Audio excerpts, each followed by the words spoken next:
To start the deployment of your CommServe, launch the downloaded Bootstrapper as administrator.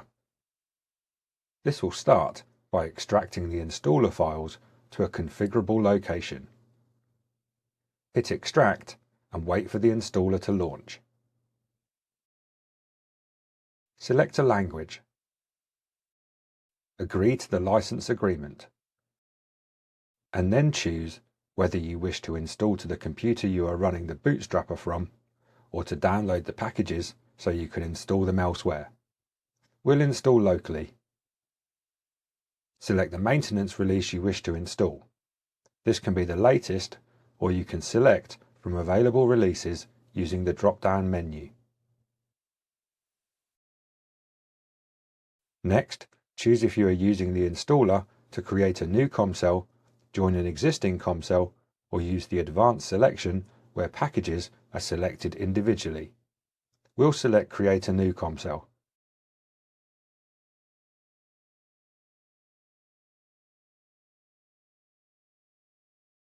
Next, select the roles. An all-in-one configuration deploys the CommServe and Media Agent components on the same server, whereas the server components deploys only the required components for the CommServe. You can select to make the CommServe a failover node if you are configuring CommServe high availability. Next, select the installation path for the Commvault binaries. Then, select the location for the SQL Server binaries. Then, select the location for the CommServe database. This location needs to be sized appropriately and have sufficient performance for optimal operation. Next, select the location for the CommServe disaster recovery backup.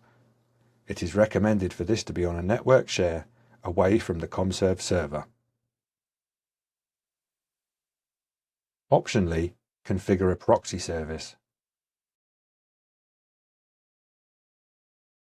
Expand to see the packages installed using the server components role.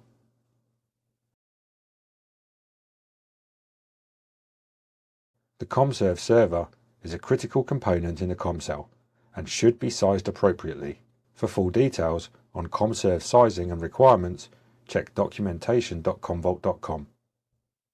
After some installation steps, enter the name details of the CommServe. Usually, you can accept the defaults here. Choose to create a new database or use an existing database. Enter the main CommCell admin user details, email address, and a strong password. The installation will now complete. This may take some time, so you can go and grab a coffee. Once complete, you are presented with the URL to access the command center, where you can continue the initial configuration using a simple guided setup.